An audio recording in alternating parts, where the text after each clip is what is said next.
beings, most of us have heard the sayings that everything is connected and that everything happens for a reason.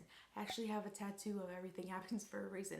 But how much have we actually contemplated these sayings, these theories? Well, today I want this video to create a container for us to contemplate oneness theory in the law of one. So any questions that come up during this video for you, drop those down in the description box so we can all learn and grow together as a community. If you're excited for this topic, give this video a thumbs up down below to let me know. And without further ado, let's start this conversation.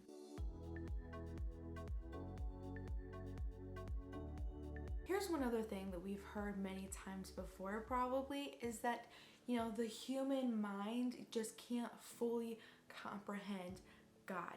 And oneness theory, the law of one, really helps create a container for the human mind to better grasp the full picture. There are many various definitions of this theory or this law, but they all really come down to the same end point, and that is of that everything is connected, right? Everything is one. It's pretty self-explanatory.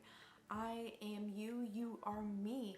The desk across from me is me, and I am the motherfucking desk, right?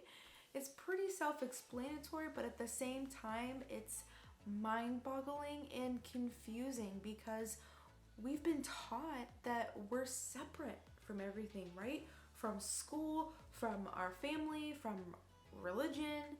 Everything has really taught us that we're separate from everything, or that we're even separate from God. And honestly, that's one of my biggest things with religion is that it creates that separation, when in all reality, as the law of one or oneness theory presents, we are all one. We are all connected. And so that is why everything happens for a reason. If we look at the quantum structure of reality, it helps give us a structure, a platform, if you will, to build upon so that our human mind can more grasp the full picture, the omnipresent presence, being, experience, energy of all. Because when we talk quantum, we're really talking science, right? Quantum physics. And this is really still a newer-ish kind of thing. Quantum physics didn't really start being studied until 1925. So we're coming up here on the 100th year anniversary of quantum physics even being studied, and that was because quantum physics really deals with the unseen, the energetic forces that we can experience, but we can't necessarily see, and we can't always measure.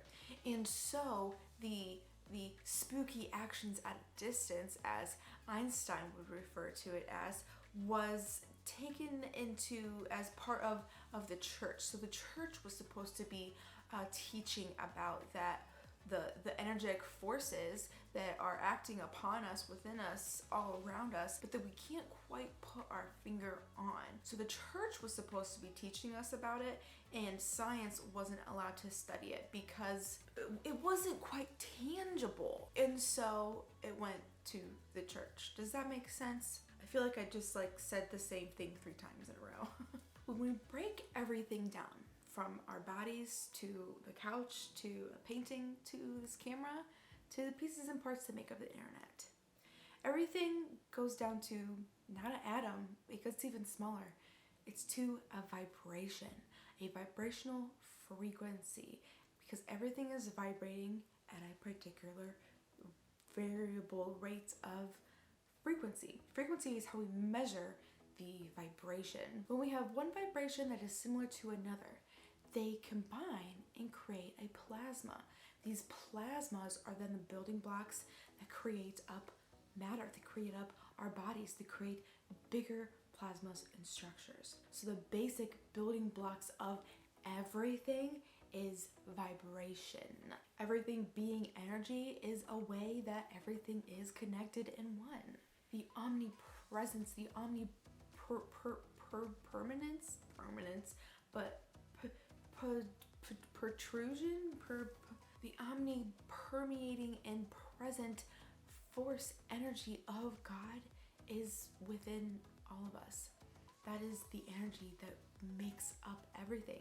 That is why God is within us. That is why we are God.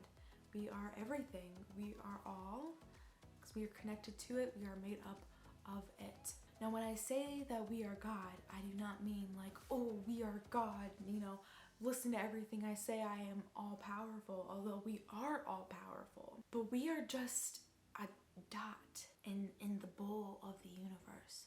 We are one part, we are one wave of the ocean, of the whole, we're one stroke in the painting, right? We have access to all the power, but we are not all the power. Does that make sense? Together, as a collective, we are all the power. I'm sure you're familiar with the word namaste, which means I recognize the divinity within you, which is the divinity in me, which also means we are the same, oneness. So you often hear people say namaste means also thank you, for being here, for sharing your energy, for sharing your experience. It's a dual use salutation. You can say it hello, you can say it as goodbye. You can say it in the middle of a conversation when you guys are really connecting and you just want to recognize that and take a moment and be mindful of that. Oh yes, this is such a great energy exchange. Like, I'm so happy to be having this experience with you, with myself, with the fractal reflection of myself, because quantumly, right, each of us is just a fractal distortion, a hologram in the matrix of the reality that we are choosing to experience. Now, I know when I talk about quantum structure and things like that, it can get kind of confusing. So if you want to learn more about that, you can check out Soul. I do go further in depth in that, or you can comment down below on this video and let me know exactly like what questions you have about them, about it, the quantum structure, so that I can make a video and answer your questions here on YouTube. Like this video if you enjoyed it or learned something new. Like I've said, comment any questions that you have. Share the video if you want to help spread the message. Until next time, thank you so much for being here. I love you from the bottom of my heart and with all of my heart. I love you, and may your life be full of love. See you next time, beings.